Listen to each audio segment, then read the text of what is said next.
So many people are waiting to feel clear before they make a move, waiting to feel ready, waiting for the fog to lift, waiting for some sign that this is the right thing. You start the thing, and a few weeks in, you know whether it's right or not. You have the hard conversation, and the path forward becomes obvious. You make one decision, and 6 others get easier. The waiting doesn't make you clearer. The moving does.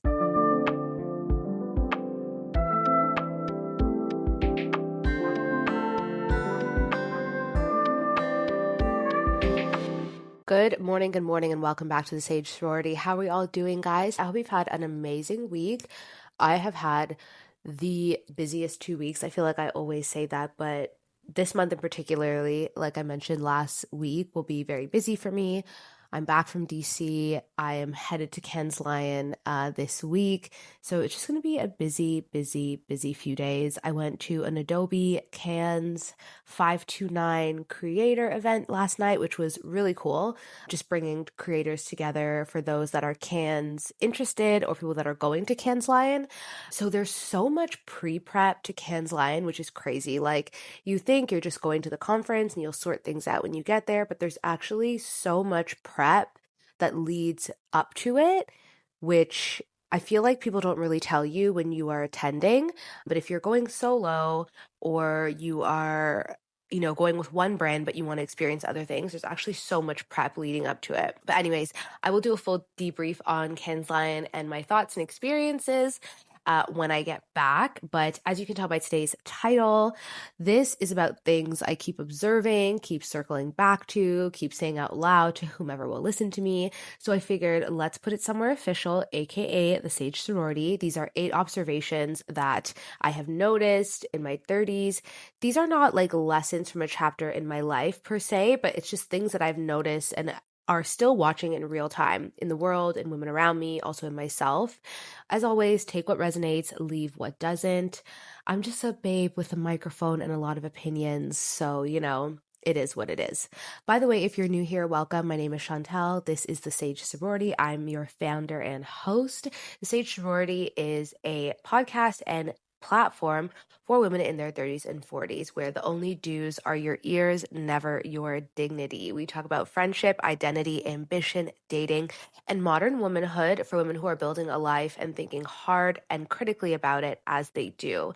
Subscribe to us on all major platforms, specifically Spotify, Apple Podcasts, and YouTube.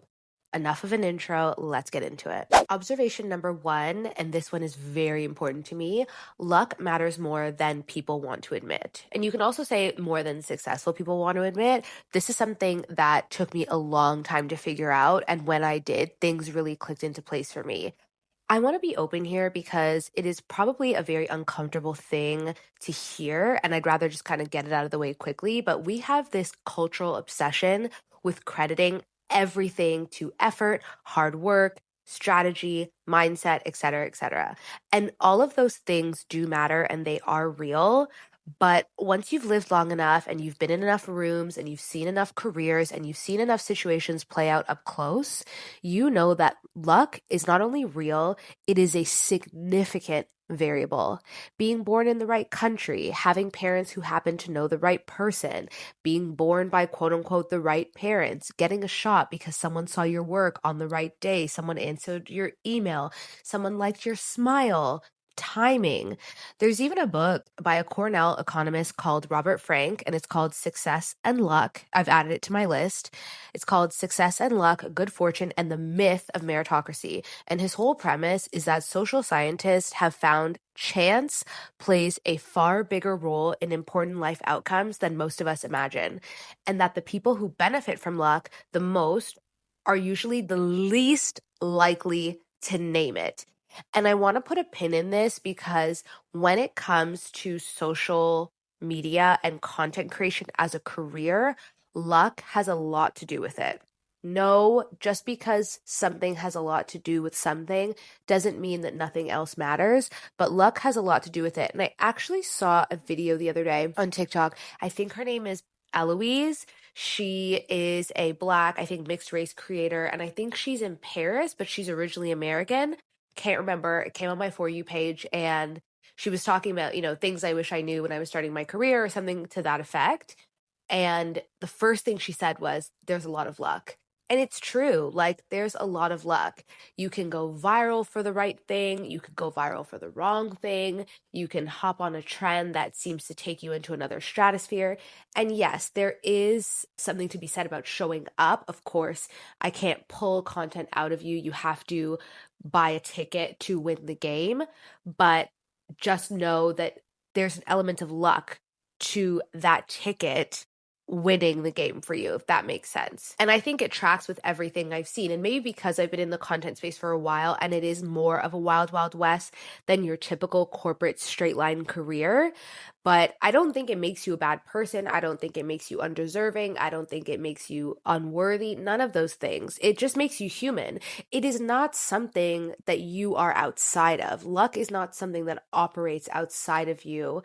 Like, no one is above the program. Like, you don't get to step out of that. It is something that is available to us all, but we might not be able to notice it or really respect it when it does come to fruition. And I think that if you're going to speak about your success publicly, be honest about the full picture, because I think that's how you really help people. That's how your vulnerability begets vulnerability. Part of the reason why I loved Start With Yourself by Emma Grede is because she was so honest about what it takes to be a woman and mother and wife who is also very financially successful.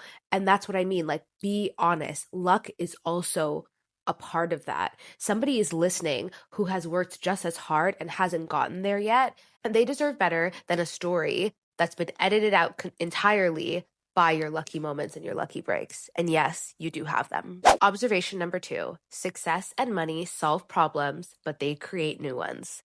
A lot of us spend years chasing a number or a title, operating under this assumption that getting there, wherever there is, will resolve something. And oftentimes it does, genuinely. Financial stability is not nothing, so let's not play, okay? We live in a heavy capitalist society, late stage capitalism, if that's how you think, and money means things. It doesn't grow on trees, but I think we all wish it did, because that is how we're able to create a lot of ease and freedom in our lives. And I want to be very clear about that, okay? Coming from me, fashion babe who loves stuff, we're not going to shame money around here. There's really interesting research, though, on income and well-being that does confirm money matters, particularly for people who have been under real financial stress, right? I grew up with a bit of money anxiety, so I understand that at a cellular level. There's also a book that is worth coming back to, which is called Happy Money by Elizabeth Dunn and Michael Norton.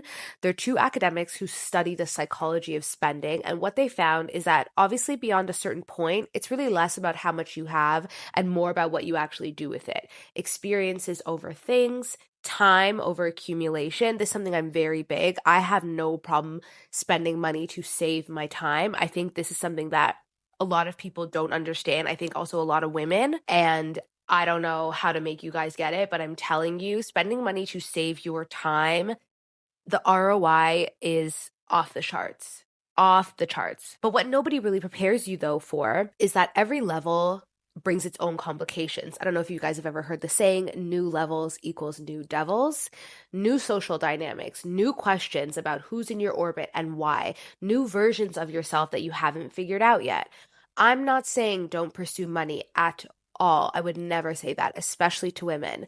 But I am saying it is not going to solve all of your problems. It will solve some, and the addition of money and comfort will also bring about new ones. In a very easy, bare bones way of putting it, when you're a tenant and you rent, the issues that happen in your apartment or flat or house or wherever don't really have anything to do with you because you don't own it and you're not the landlord. Once you accumulate enough money and you buy a place, now you have to deal with things that you never had to deal with before. Your plumbing is weird, your electricity is not working, your toilet is running through the night and now your water bill is sky high, your roof needs to be replaced. All of these things that didn't exist to you when you were a tenant. So yes, back then you didn't have the asset, you didn't have the equity, and now you do, but with that comes new problems, right? And if you're a homeowner, you're literally nodding your head because you're like, yes, girl, I get it. And like I said, I'm just saying go in with fresh eyes and open eyes, because the idea that there's a finish line where life just becomes radically easier, is a story that we tell and sell to ourselves. And believing it too hard will make every level feel like a disappointment. I hope that makes sense. Observation number 3, not every longing is a sign that you're unhappy. So this one I think about a lot because we've truly created a culture where wanting something you don't have is almost automatically read as dissatisfaction and unhappiness, as a signal that something is wrong. And I don't think that's always true. You can genuinely have a quote unquote good life and still feel a pull towards something else, something more, something different. That pull doesn't mean your current life is broken or poorly fit for you. It might just mean that you're alive and you're human and you're awake and you're paying attention to the way you feel and your place in the world. The longing isn't always a red flag. Sometimes it's just information. It's just you being tapped into yourself. Obviously, the question worth sitting with is whether you're using this as data or as evidence for a story you've already decided to tell yourself about why you're unhappy. Those are two very different things, and only one of them actually moves you anywhere. But not every longing is a sign that you're unhappy. Sometimes the longing is just a sign that you're human. Observation number 4. Looking left and right is a terrible strategy if you're trying to move forward. AKA, keep your blinders on. I mean this very practically and not poetically. I've seen people stall out for years because they couldn't stop measuring their progress against what someone else is doing or was doing. Comparison is truly the thief of joy and generally hard to avoid, especially when everything is online and it's designed to facilitate that feeling, right? You open up Instagram and all you see on your algorithm is all these people that have all these things that you don't. But the people who make the most interesting moves, the ones building things that feel surprising and original and tailored to them, they tend to have a really developed ability to tune that noise out. Not because they're arrogant or disconnected, but because they understand running someone else's race will always make you feel like a loser and you will always feel like you're losing, even when you're winning on paper. This is something I've had to really check myself with. And I think when you're in the content creator space or creator space, it's something that can creep up every once in a while. I always say, look inward before you look outward. And it's not just a cute saying, it's truly a strategy to life. And it's probably the most underused one I know. Keep your blinders on. What is for you and stay focused on your own path. If you keep going left and right and pivoting to something new, you're just staying in the same spot. Stay focused and remain on course. Observation number 5. Wanting more from your life is not greed. I want to say this very clearly because I think there's a very specific pressure that lands on mostly women here. There's a version of contentment that gets celebrated publicly, which is actually just suppressed wanting, where you learn to stop asking for more because somewhere along the way you receive the message that ambition makes people uncomfortable or that wanting things means you're ungrateful for what you already have. We've had a whole generation of books trying to work through exactly this. Obviously, if you're a millennial, you remember the Sheryl Sandberg Lean In drama. That sparked a real and important conversation, even if people had complicated feelings about it and still do. Kelly Catrone's If You Have to Cry, Go Outside was definitely a more raw, unfiltered version of a similar message. And then most recently, Emma Greed's Start With Yourself, which I talked about ad nauseum in episode 60. So go listen to that episode if you want more info. And obviously she got dragged for things that were just honest to her experience. I think the underbelly of all of this and what runs underneath all of that discourse, including the backlash each time, is that women are still penalized for being clear about wanting things and what those things require. Researchers have actually documented this. There's a consistent finding in social psychology that women who present as assertive and ambitious face social and economic penalties for it, where the traits that get men promoted get women described as difficult. And that's not me making it up. That is a real thing. Knowing it's a real thing, the least useful response is to want less. Wanting a bigger life, more financial freedom, more impact, more depth is not greed. It's human. And the sooner you give yourself permission to want what you actually fucking want without hedging or without apologizing for it, the clearer your decisions become and the clearer your path will be. Observation number 6, life is not a meritocracy.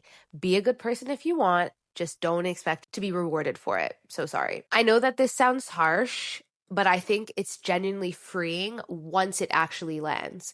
We grow up with this implicit promise that if you work hard enough, treat people well enough, do the quote unquote right things, life will reflect that back to you. And sometimes it does, it really does. However, sometimes it really doesn't. It takes 2 seconds to look at our politicians and know that there's some truth to what I'm saying. Bad things happen to good people all the time. Mediocre work gets rewarded often. People who cut corners win. I'm not saying this to be cynical. I'm not even saying this to encourage you to do that.